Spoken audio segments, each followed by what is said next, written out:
Ô Dieu vivant, nous tournons nos cœurs vers toi.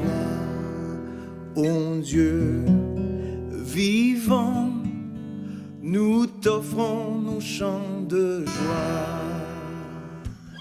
Seigneur des hommes, Seigneur des peuples, Seigneur du monde, nous tournons nos cœurs vers toi.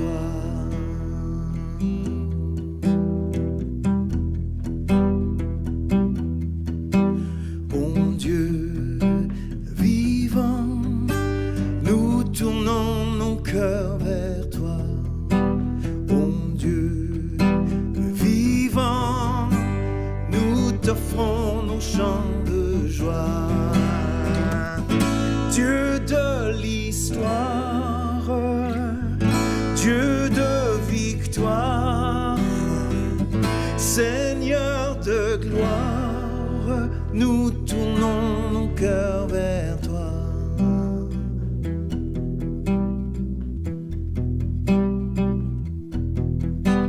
Ô Dieu vivant, nous tournons nos cœurs vers toi.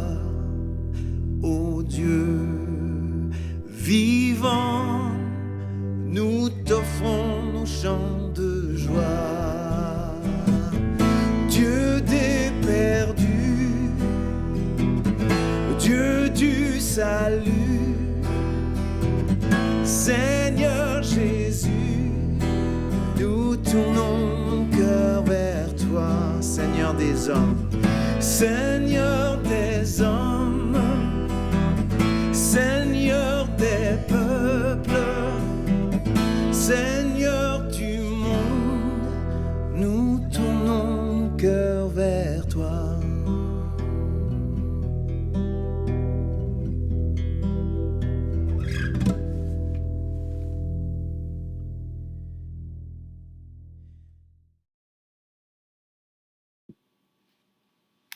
Et bonjour, bon dimanche officiellement, on peut se le dire.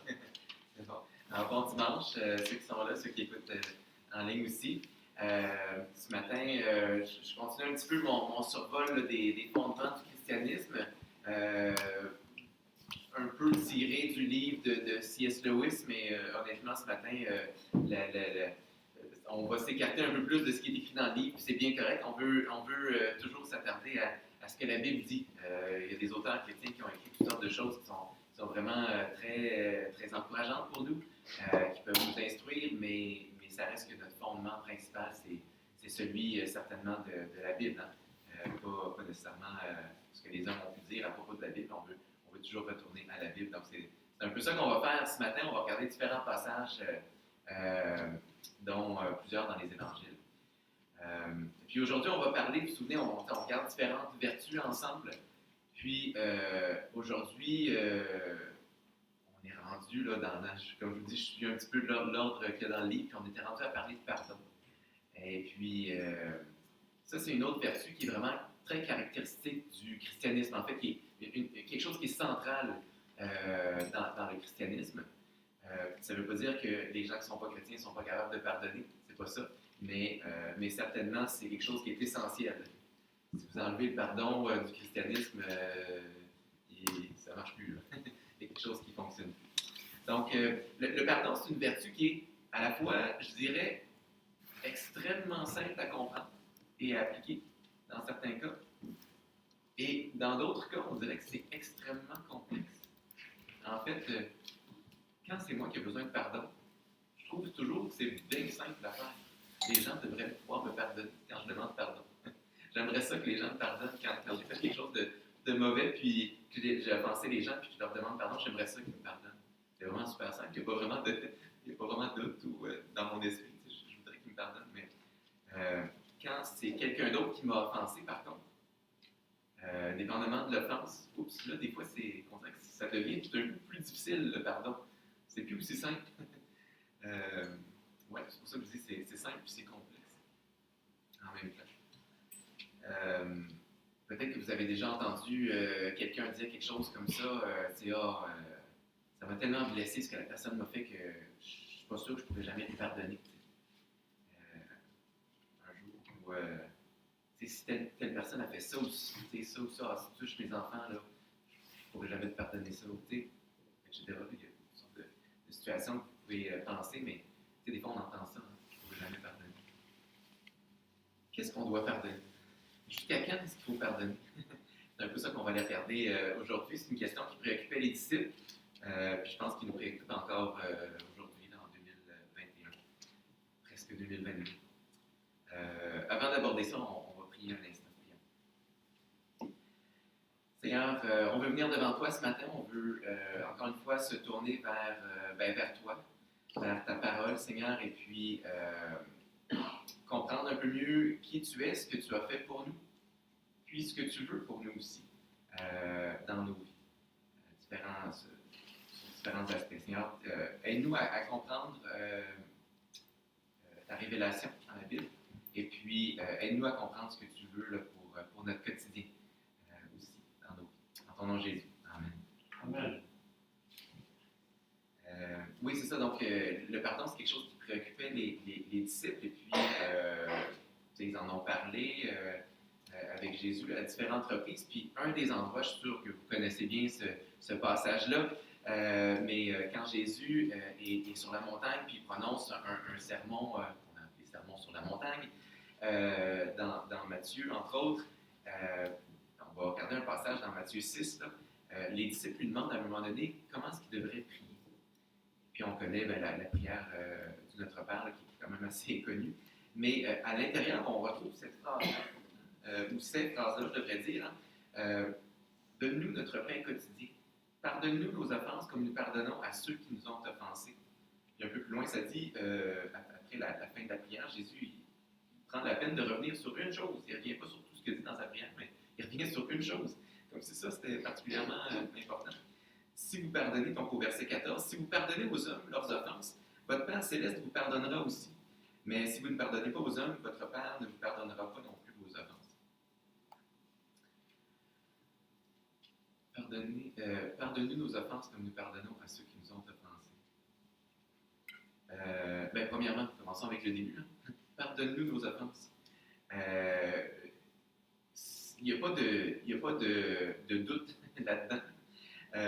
Ça sous-entend assez clairement qu'on a besoin du pardon de nos offenses. Jésus ne dit pas, Jésus dit pas pardonne-nous les choses vraiment très graves qu'on a fait, ou pardonne-nous si peut-être j'ai fait quelque chose que j'ai oublié. Non, c'est pardonne-nous nos offenses. On a tous besoin du pardon parce qu'on commet tous des offenses, on commet tous des péchés. Et c'est intéressant, en fait, dans le passage, j'ai mis le verset 11 aussi, parce que dans le fond, ça dit, hein, juste avant, donne-nous aujourd'hui notre pain quotidien, puis ensuite, pardonne-nous nos offenses, comme nous pardonnons aussi à ceux qui nous ont offensés. C'est comme si Jésus, dans sa prière, il est comme rendu aux requêtes.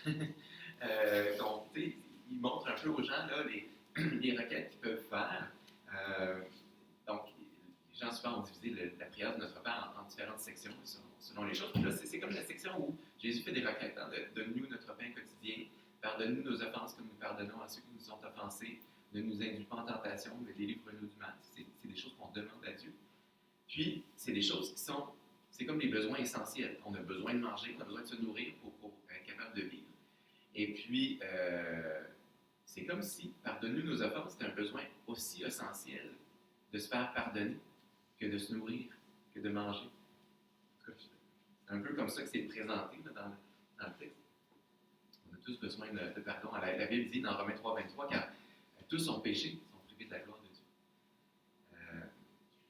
Il n'y a pas de doute. Dans 1 Jean aussi, 1,8, Israël avait fait une série sur les épîtres de Jean. Puis on retrouve ce verset-là dès le début. 1 Jean 1,8, si nous disons que nous n'avons pas de péché, nous nous séduisons nous-mêmes. Et la vérité n'est point en nous. Il n'y a pas de doute vraiment dans l'esprit de Jésus et de Dieu par rapport au fait qu'on est des pécheurs, que les êtres humains sont des pécheurs. Heureusement, Jésus vient offrir son pardon, justement. mais c'est ça, mais on a besoin du pardon, définitivement. Euh, c'est intéressant, on a des réunions de jeunesse pas mal tous les vendredis ces temps-ci. Puis vendredi, on discutait de différentes choses. Et puis, une des constatations qu'on faisait, surtout les quelques adultes qui étaient là, parce qu'on est un petit peu plus vieux, là, ça fait un petit peu plus de temps qu'on marche sur cette terre, puis qu'on fait des choses, puis on réalisait que, dans le fond, plus on avance dans notre marche avec Dieu, plus on réalise à quel point on est pécheur. Plus on découvre à quel point on a des choses qu'on a besoin de travailler dans notre vie. Ça ne veut pas dire que les jeunes ne le réalisaient pas qu'ils étaient pécheurs, c'est pas ça, mais je pense qu'ils le réalisaient aussi. C'est des choses qu'ils ont exprimées, mais puis Ben, tu avais fait l'analogie, tu sais, plus on apprend à l'école, mettons, plus on apprend des choses, plus, dans le fond, on réalise qu'il y a plein de choses qu'on ne sait pas. C'est un peu la même chose avec Dieu puis le péché. Hein? Plus on avance en marchant avec Dieu, plus on apprend à connaître Dieu, connaître qui il est, sa sainteté, tout ça, plus on réalise qu'il y a plein de fois où on manque carrément le but. Et puis, c'est ça, on est rempli de péché. Donc, c'est pour ça que, dans le fond, dans sa prière, Jésus inclut cette phrase-là, hein, pardonne-nous nos péchés, parce qu'on en a besoin. On ne peut pas se débarrasser du péché définitivement tout au long de notre vie terrestre. On va être débarrassé du péché un jour quand on va être en présence de Dieu avec lui pour l'éternité. Mais ici-bas sur la terre, on va. Il y a plusieurs choses qui sont claires ici-bas sur terre, mais entre autres, une des choses, c'est qu'on va continuer à lutter avec le péché. Il faut travailler là-dessus pour reprendre. Déformer une chanson un peu. Ici-bas sur terre, il faut travailler sur nos vies. On va rajouter ça. Bon, là, j'arrive un peu au sujet principal de notre passage aujourd'hui. Hein. Pardonne-nous nos offenses, mais comme nous pardonnons aussi à ceux qui nous ont offensés. En fait, c'est le titre que j'ai mis en haut des pages sur l'écran. Hein. Comme nous pardonnons aussi à ceux qui nous ont offensés. Ça, c'est l'aspect, dans le fond, qui est plus difficile. Demander pardon. Des fois, ça veut dire un peu s'humilier. Mais quand on sait qu'on a fait une faute, quand on réalise qu'on a fait une faute, soit envers les autres, soit envers Dieu, c'est comme la chose à faire si on veut rétablir notre relation. Mais de l'autre côté, quand c'est nous qui avons besoin de demander, de pardonner aux autres, là, c'est moins évident.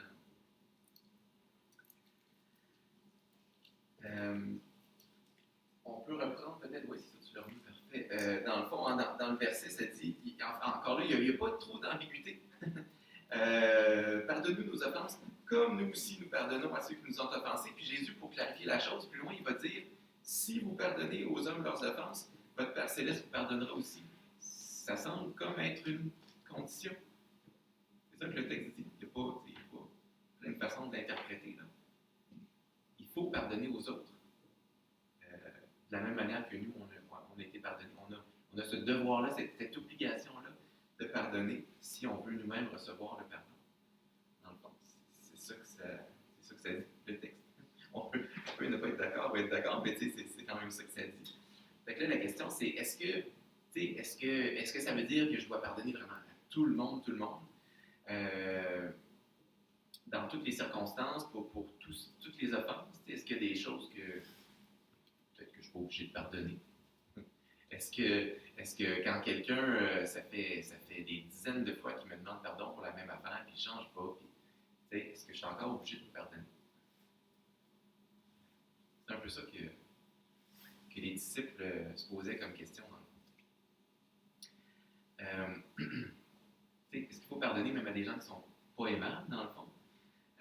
Si on recule un petit peu dans le Sermon sur la montagne, à la fin du chapitre 5 de Matthieu, de l'Évangile de Matthieu, versets 44-45, Jésus venait juste de dire aux disciples puis à la foule, dans le fond, il venait de dire « Mais moi, je vous dis, aimez vos ennemis, bénissez ceux qui vous maudissent, faites du bien à ceux qui vous haïssent, priez pour ceux qui vous maltraitent et vous persécutent, afin que vous soyez fils de votre Père qui est dans les cieux. »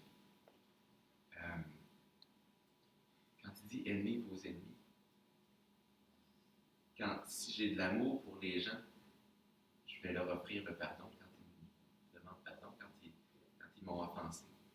certainement ça. Donc, aimer vos ennemis, ça veut dire certainement que j'ai la responsabilité de pardonner à ceux qui me demandent pardon ou à ceux qui m'ont offensé. Des fois, les gens ne demandent même pas pardon, mais je dois être prêt à leur pardonner, même s'ils n'ont pas encore demandé pardon. Même quelqu'un qui n'est pas aimable, mais quelqu'un qui m'a fait quelque chose de vraiment terrible, je me dois de lui pardonner. Ça, c'est pas toujours évident. Tu sais, est-ce que je serais prêt à pardonner si quelqu'un, je ne souhaite pas toutes ces choses-là, mais si quelqu'un tuait mon enfant, est-ce que je serais prêt à pardonner? Est-ce que si ma femme me quittait pour un autre, est-ce que je serais prêt à pardonner? Si quelqu'un, là avec les médias sociaux, hein, si quelqu'un m'humilie puis vraiment dit toutes sortes de choses vraiment terribles sur moi, à propos de moi, sur les réseaux sociaux ou juste en parlant avec d'autres personnes, est-ce que je serais prêt à pardonner ça ou est-ce que je garderais rancune? Est-ce que je garderais de la colère dans mon cœur puis j'en voudrais puis je ne voudrais pas pardonner? Comment je réagirais vraiment?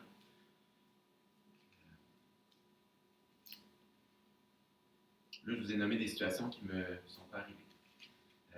Et puis, je ne sais pas. Je sais pas comment je réagirais. Il faudrait que je sois placé devant cette situation-là pour vraiment faire le choix, je pense. Mais je peux imaginer toutes sortes de choses dans ma tête en ce moment, mais véritablement, si la chose se passait, comment je réagirais, ça, je ne sais pas, je ne peux pas vous le dire. Mais je peux prendre des exemples de gens qui ont vécu des choses vraiment terribles et puis qui ont, par la grâce de Dieu, pardonné. Je ne sais pas si vous connaissez Corrie ten Boom. C'est une chrétienne hollandaise qui est née à la fin des années 1800, mais qui a vécu lors de la Deuxième Guerre mondiale, puis qui a hébergé, dans le fond, des Juifs, dans le fond, des familles juives, là, lors de la Deuxième Guerre mondiale, parce que, vous savez, là, les Juifs étaient persécutés. Et puis, à cause de ça, elle s'est fait dénoncer, puis elle a été emprisonnée là, dans différents camps de concentration, dont, entre autres, un camp à Ravensbrück, en Allemagne. Puis elle a passé plusieurs mois dans les camps de concentration, là, juste parce qu'elle avait hébergé des Juifs. C'est ça son offense. Et puis, en fait, toute sa famille a été, sa sœur, qui restait dans la même maison, là, son père, tout ça, là, ont tous été envoyés dans les camps de concentration. Son père est décédé assez rapidement, là, dans les premiers jours, parce qu'il n'était pas en super grosse santé non plus. Sa sœur a éventuellement succombé là, des mauvais traitements qu'elle a subis dans les camps de concentration. Là, sa santé a dépéri. Et puis, elle est morte là. Tout ça. Puis, elle-même, Corrie ten Boom, dans le fond, elle a été libérée au bout de quelques mois, vers la fin de 1944, là, suite à une erreur cléricale. On ne sait pas trop ce qui est arrivé, mais il semble qu'il y a eu une erreur. Puis les gens lui ont dit « Ok, tu peux partir ». Puis à peu près une semaine après sa libération, comme ça, toutes les femmes qui étaient dans le camp de concentration, là où elle était, ont été envoyées dans les chambres à gaz. Si elle restait une semaine de plus, elle était morte. Toutes les femmes de son âge. En tout cas, bref, tout ça pour dire qu'elle a vécu des choses vraiment, les conditions étaient vraiment atroces là, dans les camps de concentration. Et puis, après la guerre, après la Deuxième Guerre mondiale, elle a choisi d'ouvrir un centre pour des gens qui avaient été blessés, là, surtout des gens qui étaient sans emploi ou qui étaient un peu rejetés, ou tout ça, là, des gens un peu mis à part dans la société, soit parce qu'ils avaient peut-être collaboré avec les Allemands, etc., là, des choses comme ça. Elle a décidé de faire un centre là, où les gens pouvaient comme se ressourcer puis venir, se réhabiliter. Puis c'est ça. Et puis elle a eu à cœur aussi d'aller à différents endroits en Allemagne, parler, envoyer un message de pardon justement au peuple allemand. Et puis, ce qu'elle disait dans le fond, c'est que Dieu peut vous pardonner pour toutes les choses qui sont arrivées. C'est facile de pardonner de façon large, de dire « Ah, je vous pardonne, vous qui avez fait des atrocités de façon générale », mais quand tu es face à face avec les gens qui t'ont fait ces choses-là, est-ce que ça va être la même chose? C'est un peu ça qui est arrivé en 1947, alors qu'elle parlait dans une église à Munich, en Allemagne. Il y a un soldat allemand qui avait été là, qui était un des soldats au camp à Ravensbrück, qui était là dans l'église, puis qui écoutait son message. Puis, tout le monde partait après le message de Corrie ten Boom. Et puis, lui, il est resté, puis il est allé la voir. Puis, il a dit bonjour, j'ai bien aimé votre message, et puis, vous avez parlé de pardon, puis tout ça, puis, en tout cas, puis, vous avez mentionné Ravensbrück dans votre message. Moi, j'étais à Ravensbrück. Et puis, Corrie ten Boom, elle le voyait, puis elle l'avait reconnu. Elle reconnaissait du camp de concentration. Là, elle se rappelait que c'était un des officiers qui avait battu sa sœur, puis qui avait fait toutes sortes de choses qui étaient vraiment horribles. Et puis, le monsieur, il dit depuis la guerre, je me suis converti à Dieu, j'ai vraiment changé, puis j'ai prié pour que Dieu me pardonne toutes ces choses-là atroces que j'ai faites, mais j'aimerais ça vous demander pardon. Puis j'aimerais ça vous entendre me pardonner. Je sais que Dieu m'a pardonné, mais j'aimerais ça que vous entendiez dire que vous me pardonnez aussi. Puis là, il a tendu la main et il a dit, voulez-vous me pardonner? Puis, je sais pas ce que j'aurais fait moi-même là, dans cette situation-là, mais Corrie ten Boom, elle a comme hésité, elle se sentait mal, elle le voyait arriver, puis elle comprenait bien qu'elle venait juste de prêcher, justement, là, qu'il faut pardonner, et puis qu'elle connaît bien le passage dans Matthieu, elle aussi, pardonne-nous nos offenses comme nous pardonnons à ceux qui nous ont offensés. Puis, dans son cœur, elle trouvait la force en elle-même de pardonner, mais elle a dit, je sais qu'il faut que je le fasse. Elle a prié Dieu que Dieu l'aide à pardonner ce soldat-là, puis finalement, elle lui a tendu la main aussi, puis elle l'a pardonné. Et puis, il y a quelque chose de spécial qui s'est passé là, à ce moment-là, puis elle a vraiment compris à quel point Dieu l'aimait, pour lui pardonner. Puis, à quel point aussi, c'est vraiment Dieu qui donne la force de faire toutes choses. Puis, elle a dit, puis là, j'ai mis une citation, tu m'as dit, elle a dit, c'est en anglais, là, if there's one thing that I've learned at 80 years of age, it's that I can't store up good feelings and behavior, but only draw them fresh from God every day. En français, ça donnerait quelque chose comme, parce qu'elle était rendue peut-être à 80 ans là, quand elle a raconté cette histoire-là. Là. Elle a dit, c'est une chose que j'ai appris après 80 années, c'est que je ne peux pas accumuler des bons sentiments puis un bon comportement. Je ne peux pas accumuler ça. Il faut que Dieu me le renouvelle fraîchement là, à chaque jour. C'est pas parce que j'ai été capable de pardonner une journée que le lendemain, je vais être encore capable de le faire aussi facilement. C'est pas parce que je suis capable d'aimer mon prochain une journée que le lendemain, ça va être encore facile. Il faut que Dieu me donne cette force-là à chaque jour. Certainement, on a besoin de ça.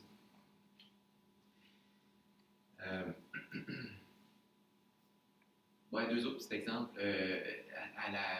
Les Juifs ont une fête qui est dans l'Ancien Testament aussi, c'est la fête du pardon, ce qu'ils appellent Yom Kippour. En anglais, ils utilisent le mot atone, pour ceux qui parlent anglais, là, mais ça revient un petit peu au pardon ou des expiations, on pourrait dire, la fête des expiations, on va dire.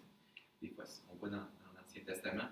Puis, à cette fête-là, la fête du pardon, les Juifs vont répéter une longue prière de repentance 3 fois là, pour demander à Dieu de les pardonner. Et puis, après ça, la lecture qu'ils font, on ne l'aurait peut-être pas associé tout de suite comme ça, mais dans le fond, la lecture qu'ils vont faire après ça, c'est dans le livre de Jonas. Puis la raison pour laquelle ils vont lire le livre de Jonas à la fête du pardon, c'est que ça a l'air bizarre un peu de dire ça comme ça. On pense Jonas, c'est la baleine, ou en tout cas le gros poisson. On se dit pourquoi il dit ça, mais dans le fond, Jonas était envoyé vers le peuple de Ninive, une nation païenne, une nation qui était super cruelle. C'est vraiment cruel ce qu'il faisait quand il gagnait des guerres. Ce peuple-là. Et puis, qui a commis différentes atrocités, qui attaquait, c'était un des ennemis du peuple d'Israël à ce moment-là. Donc là, Dieu envoie Jonas vers ce peuple-là, et puis il lui demande de prêcher la repentance.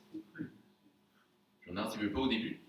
On connaît l'histoire, il arrive dans le grand poisson, il réalise qu'il n'a pas le choix. Il retourne vers Ninive, un peu reculant quand même.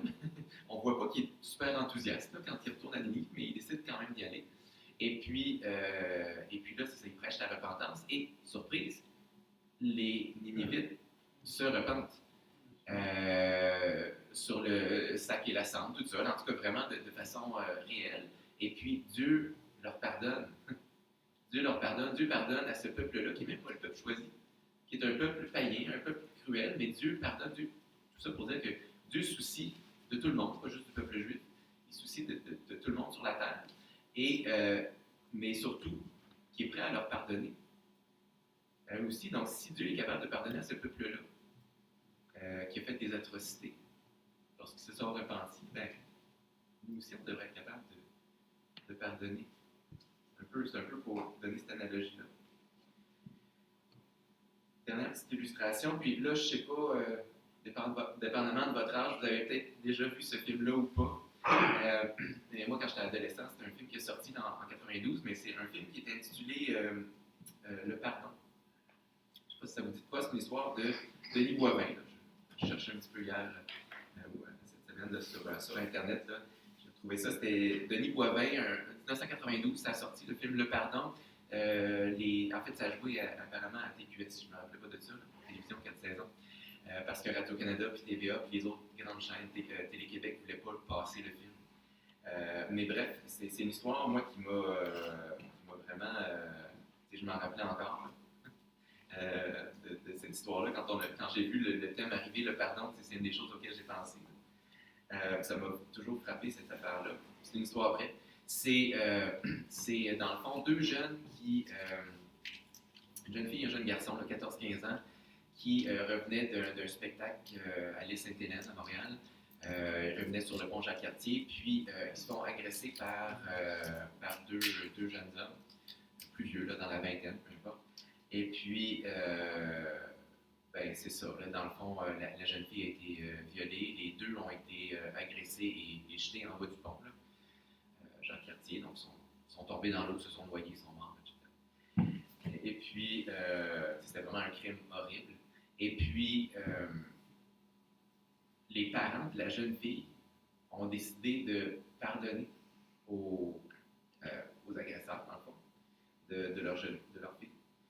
Et puis, c'est un peu ça, le film, ça raconte un peu leur démarche, puis qu'est-ce qu'ils ont fait autour de ça. Puis le film, il commence avec Claude Poirier, l'animateur radio, là, qui était souvent associé aux faits divers, puis des choses comme ça. Là. Fait que là, ça commence avec lui qui lit la déposition d'un des agresseurs, dans le fond, son témoignage, qui raconte les événements, puis ce qu'il a fait, puis tout ça. Puis à la fin de la déposition, Claude Poirier, il ajoute, je ne peux pas m'imaginer que les parents aient pu pardonner à des monstres comme ça. C'est vraiment horrible ce qu'ils ont fait. Mais malgré tout, c'est ça. Les parents, le film, c'est à propos de ça. Les parents ont choisi de pardonner consciemment à ces deux agresseurs-là. Il y en a un qui a comme, si on veut, accepté le pardon. Puis ils ont été en communication. Puis dans le fond, c'est vraiment un peu particulier, mais les parents de la jeune fille ont été jusqu'à... C'est comme s'ils avaient adopté ce jeune garçon-là. Puis ils ont été en communication, puis ils ont envoyé des cadeaux de Noël. Là, je pense que les gens sont décédés. Je ne sais pas, le monsieur il était encore vivant, là, mais la dame est décédée. Mais c'est ça, tout ça pour dire que ils l'ont comme adopté. Ils ont dit, OK, ça ne veut pas dire que c'était pas douloureux, là, la mort de leur fille. C'est au contraire, ils étaient dans une tristesse énorme, mais leur foi en Dieu leur faisait réaliser que même dans un cas comme ça, il faut que je pardonne. Il faut que je pardonne. Et c'est ça, ils ont décidé de pardonner. L'autre agresseur, l'autre personne qui était coupable aussi, lui, il n'a jamais rien voulu savoir, là, tout ça. Puis tu sais, ces gens-là sont encore en prison. En tout cas, je pense qu'ils sont encore en prison. En 2017, j'ai essayé de trouver un petit peu d'informations. C'est pas comme si j'avais suivi cette histoire-là pendant des années, mais en 2017, les deux étaient encore en prison. Ils étaient en prison à vie.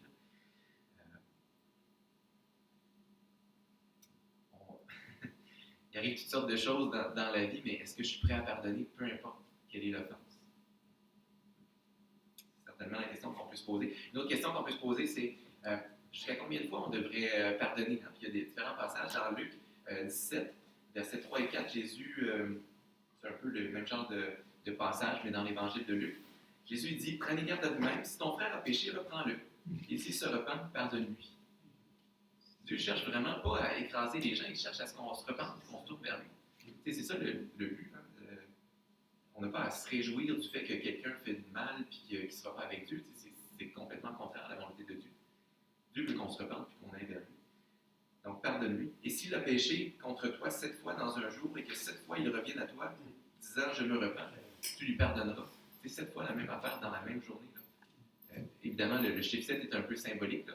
Ça ne veut pas dire qu'à la 8e fois, là, vous l'attendez avec un bâton et vous dites ah, je ne suis pas obligé. C'est pas ça du tout. Mais c'est l'idée que si la personne revient à nous qui a dit je m'excuse, j'aurais pas dû faire ça, même si ça fait plein de fois dans la même journée, il nous demande pardon, on a quand même à lui pardonner. C'est quand même ça que Dieu nous demande. Un autre passage dans Matthieu 18. Matthieu 18, versets 21 et 22, ça dit, c'est Pierre qui s'approche de Jésus, qui lui demande, puis il dit, Seigneur, jusqu'à combien de fois est-ce que je devrais pardonner à mon frère lorsqu'il péchera contre moi, jusqu'à 7 fois? Là, Pierre, il se sentait bon parce que les Juifs, dans leur loi, ils disaient, tu devrais pardonner jusqu'à 3 fois. C'est un peu comme l'histoire, là. On avait écouté une petite histoire à un moment donné quand on était sur la route, c'était en anglais, là, ça disait once it's funny, twice it's silly, third time it's spanking, quelque chose comme ça. Là. La première fois c'est drôle, la deuxième fois c'est moins drôle, puis la troisième fois là tu vas avoir une conséquence. Hein. C'est un peu ça. Là. C'est ça que la personne disait dans l'histoire. Mais non, là Pierre il dit jusqu'à 7 fois.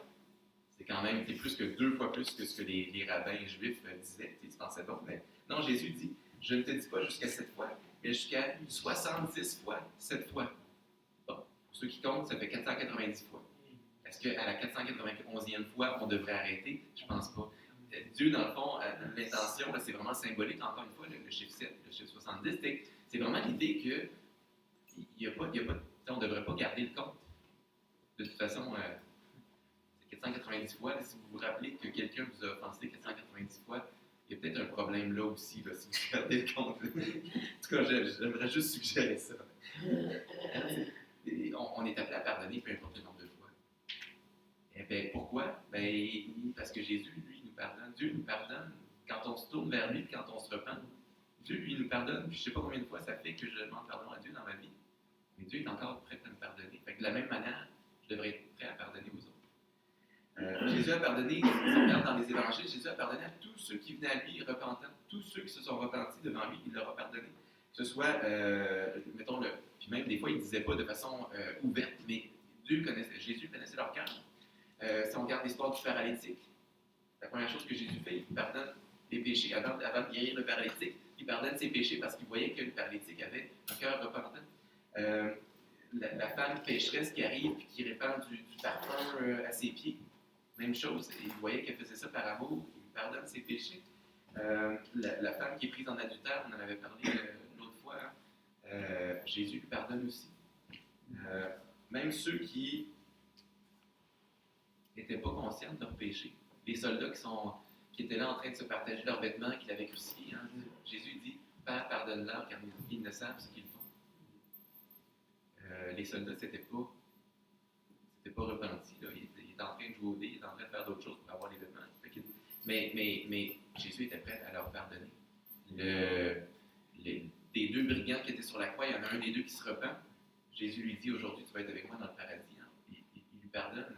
C'est pas comme si le brigand avait eu le temps de faire des choses gentilles, de démontrer sa repentance extrême. Il a juste parlé à Jésus. Jésus était prêt à lui pardonner.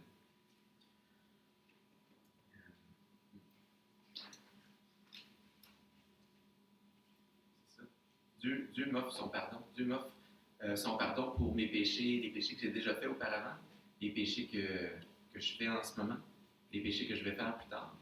Ça ne veut pas dire qu'il veut que je continue à pécher. Quand il dit va, il ne pêche plus souvent, quand il parle aux gens à qui il pardonne, mais il s'attend à ce que je vienne à lui quand je fais quelque chose, quand je l'offense. Il s'attend à ce que je vienne à lui repentant, puis que je cherche à faire le ménage dans ma vie. Puis quand je viens à lui repentant, il me pardonne, tout simplement. Il n'y a pas de liste de choses à faire, il n'y a pas de... Bon, c'est ça. Puis, Dieu, il sait que je n'arriverai pas d'un seul coup à faire le ménage dans ma vie, puis à tout devenir parfait, puis tout ça. Mais Dieu est prêt à me donner une 2e chance, une 3e chance, une 4e, etc. Dans le psaume 136, je ne l'ai pas mis, là, mais dans le psaume 136, si vous lisez, là, ça répète constamment, là, il y a une petite phrase, puis là, ça répète « car sa miséricorde durera toujours ». Quelque chose d'autre, car sa miséricorde durera toujours. La miséricorde de Dieu durera toujours. Il n'y a, pas de fin, il n'y a pas de limite à la miséricorde de Dieu. Si on vient devant lui repentant. On va regarder une parabole rapidement là, qui est à la suite du passage dans Matthieu 18 qu'on regardait tout à l'heure. Je vais essayer d'y aller rapidement, je vois le temps de passer, mais ça dit au verset 23. C'est pourquoi le royaume des cieux est semblable à un roi qui voulut faire rendre compte à ses serviteurs. Quand il se mit à compter, on lui en amena un qui devait 10 000 talents. Comme il n'avait pas de quoi payer, son maître ordonna qu'il fût vendu, lui, sa femme, ses enfants et tout ce qu'il avait, et que la dette fût acquittée. Pour acquitter la dette, là, il fallait qu'il soit vendu comme en esclavage. Puis là, on fait une petite pause. Dans le fond, 10 000 talents, nous, ça ne nous dit rien.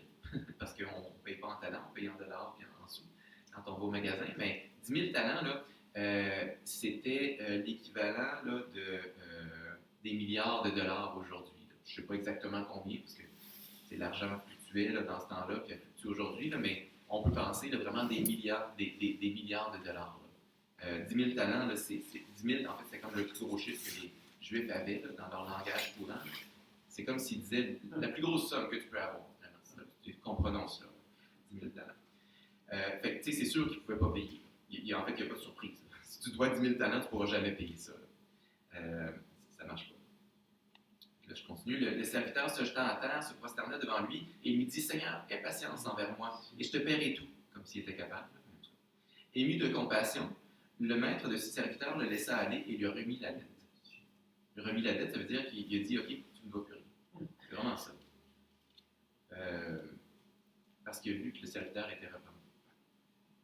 Si on continue, après qu'il fut sorti, ce serviteur rencontra un de ses compagnons qui lui devait 100 deniers. Un denier, c'est à peu près le salaire d'un ouvrier pour une journée. Fait que 100 deniers, on peut penser que l'ouvrier devait quelques mois de salaire. On va dire 3-4 mois de salaire.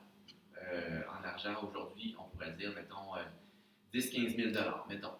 Dépendamment de votre salaire annuel, mais en tout cas, bref, mettons 10-15 000 juste pour se donner un chiffre là, approximatif, pour représenter. C'était quand même quelque chose qui était significatif. C'est quand même beaucoup, 10-15 000 là, mais c'était pas impayable. C'est une dette qui peut se repayer. Là. Si je mets de l'argent de côté sagement, je vais être capable de la repayer, cette dette. Fait que là, le premier serviteur, il saisit le deuxième, puis il l'étranglait, puis il disait « Paie ce que tu me dois. » Son compagnon se jetant en terre, le suppliait, disant « Aie patience envers moi, je te paierai. » Même phrase que tantôt. Mais l'autre ne voulut pas. Il alla le jeter en prison jusqu'à ce qu'il eût payé ce qu'il devait. Ses compagnons, ayant vu ce qui était arrivé, furent profondément attristés. Ils allèrent raconter à leur maître tout ce qui s'était passé. Si on continue, alors le maître fit appeler ses serviteurs et lui dit « Méchant serviteur, je t'avais remis en entier ta dette parce que tu m'en avais supplié. Ne devais-tu pas aussi avoir pitié de ton compagnon, comme j'ai eu pitié de toi? » Et son maître, irrité, le livra au bourreau jusqu'à ce qu'il eût payé tout ce qu'il devait. Évidemment, on comprend qu'il risque de rester avec les bourreaux longtemps, parce que, tu sais, quand tu es en prison, quand tu n'es pas capable de travailler, ben, c'est difficile de faire de l'argent, donc c'est difficile de payer ta dette. C'est un peu ce qui arrivait dans ce temps-là. Et Jésus qui conclut de cette histoire-là en disant « C'est ainsi que mon Père Céleste vous traitera si chacun de vous ne pardonne à son frère de tout son cœur. » Encore là, il n'y a pas trop d'ambiguïté dans ce que Jésus dit. On doit pardonner à notre frère, peu importe le nombre de fois, peu importe ce qu'il nous doit. Tu sais, là, le deuxième serviteur, il devait quand même, tu sais, comme j'ai dit, à peu près, mettons, 10-15 000 $. C'est quand même beaucoup. C'est quand même significatif. C'était pas une petite offense. Il ne devait pas 2 sous là, ou 5 sous. Là, mais c'était vraiment quelque chose de significatif. Mais je dois quand même être prêt à lui pardonner. Parce que nous, on a reçu tellement un plus grand pardon. Là, je vais revenir sur l'affaire des talents, là, juste pour vous montrer à quel point c'est ridicule la somme. Là. Dans le fond, tu sais, un talent, c'est 6 000 deniers à peu près, apparemment. En fouillant un peu, j'arrive à ça. Fait que dans le fond, le premier serviteur qui s'est fait remettre une dette de 10 000 talents, dans le fond, c'est une dette de 60 millions de deniers. 60 millions de deniers, alors que l'autre, il en devait juste 100. On a comme, C'est vraiment deux quantités, 60 millions versus 100. C'est juste aucune comparaison. Donc, 60 millions de journées de travail, dans le fond, qu'il devait à son maître. T'sais, si on y pense, là, c'est ça. Puis pour ceux qui aiment calculer, 60 millions de journées, ça fait 164 300 à peu près. Là. Je ne savais pas si je devais compter les années bissextiles ou pas. Là, fait que je n'arrivais pas dans mon calcul, mais tu sais, 164 000 ans, c'est juste ridicule. Là. Tu ne pourras jamais, tu sais, on vit, même si tu vis une centaine d'années, tu ne peux jamais le repayer. Là. C'est vraiment absurde. Puis, tu sais, Jésus compte cette parabole-là pour dire, ben, vous autres, vous êtes comme le premier serviteur. Dans le fond, c'est ça que vous devez. Vous devez une dette qui est tellement énorme que vous ne pourrez jamais la repayer. Et tu ne pourras pas travailler 164 000 ans pour repayer ta dette. C'est impossible. Puis, pour ceux qui ont lu La guerre des Gaules récemment, ça n'a pas rapport, mais dans la guerre des Gaules, César conquit la Gaule, sauf un village irréductible, comme vous le savez avec Astérix, mais bon, conquit la Gaule. Et puis, dans le fond, il demande en réparation pour la dette de la guerre, là, pour les dépenses de guerre, tout ça, il demande en réparation à toute la Gaule, tout le pays au complet, l'équivalent de la France, là, il demande 10 millions de deniers comme réparation. Fait à tous les habitants pour tout le pays. Fait que là, un serviteur qui devait 60 millions de deniers, 6 fois plus, encore là, pour mettre les choses en perspective, là, c'est juste absurde comme montant. Mais c'est ça, c'est ça qu'on voit. C'est ça qu'on voit. À cause de nos péchés. Mais la bonne nouvelle, c'est que Jésus est prêt à nous pardonner. Hein, prêt à nous pardonner cette dette-là. Jésus a pris cette dette-là à notre place. Puis tantôt, on va prendre le repas du Seigneur, puis en tout cas, on pourra y penser. Mais c'est ça le poids de mon péché. C'est énorme, je ne peux pas le repayer moi-même. Il fallait que Jésus vienne. Jésus veut juste qu'on vienne à lui repentant. Puis il est prêt à prendre cette dette-là énorme qu'on a envers lui. Mais de la même manière aussi, il s'attend à ce que quand quelqu'un vient à nous pour demander pardon, ben, qu'on lui pardonne. Parce que l'offense que quelqu'un a fait envers nous, ce ne sera jamais aussi grand que ce qu'on a pu faire envers nous.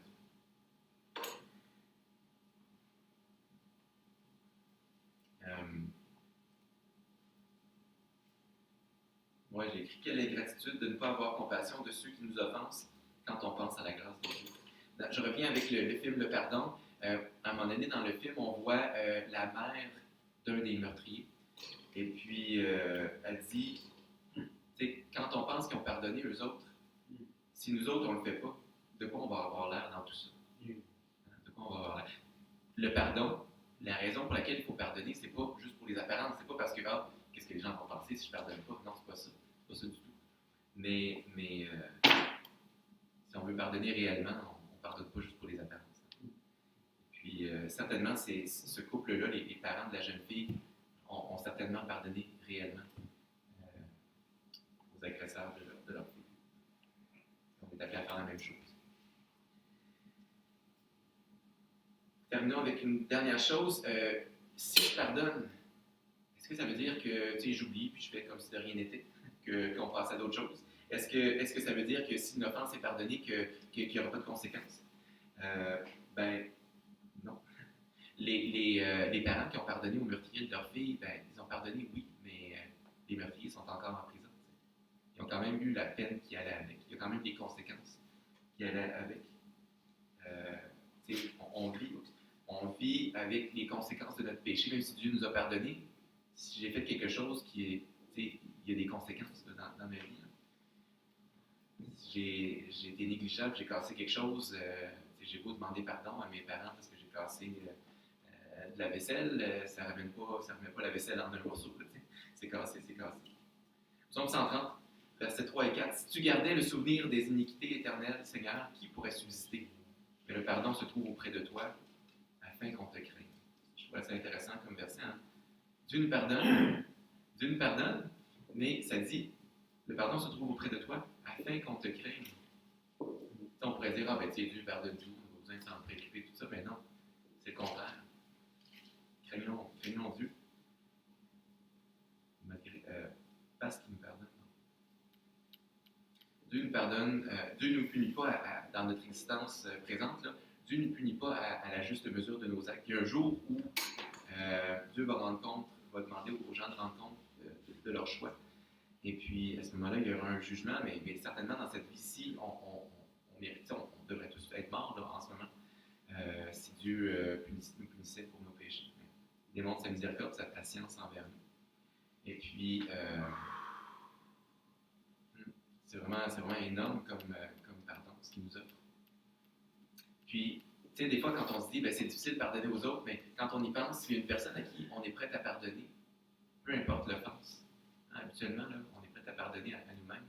Peu importe l'offense, il y a toujours on trouve toujours la capacité de se pardonner à nous-mêmes quand on commet une offense. Et puis, on trouve toujours le moyen de se démontrer de l'amour à nous-mêmes après qu'on a commis une offense. Parce qu'on continue de se nourrir, on continue de s'occuper de soi-même. Il peut y avoir des moments où c'est difficile hein, de vivre avec des choses qu'on a faites.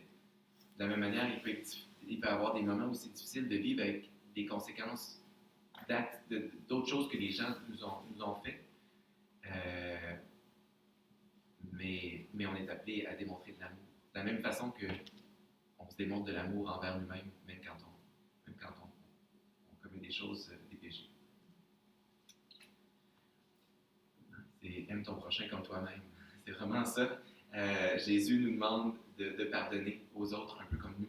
On voudrait être pardonné, puis comme nous, on se pardonne à nous-mêmes. On termine avec le verset dans Éphésiens 4, 32. Soyez bons et pleins de compassion les uns envers les autres. Pardonnez-vous réciproquement comme Dieu vous a pardonné en Christ. On a l'exemple de Christ, et certainement, c'est ça qu'on devrait garder en tête. En gardant cette reconnaissance-là envers ce que Dieu, pour ce que Dieu a fait envers nous, un peu comme le premier serviteur qui s'est fait remettre une dette énorme qu'il n'aurait jamais pu repayer de sa vie. Ben, en se rappelant ça, c'est plus facile d'être capable de pardonner aux autres, même s'ils nous ont fait quelque chose qui nous paraît terrible à nos yeux, à première abord.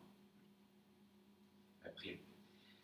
Seigneur, tu nous as tellement pardonné, Seigneur, qu'on ne pourra jamais repayer cette dette-là. On ne pourra jamais, puis tu sais qu'on ne pourrait jamais repayer la dette qu'on a à cause de notre péché envers toi, Seigneur, puis envers les autres. Mais Seigneur, tu es venu sur la terre, tu as été prêt à aller jusqu'à la croix pour mourir pour nous, pour prendre cette dette-là.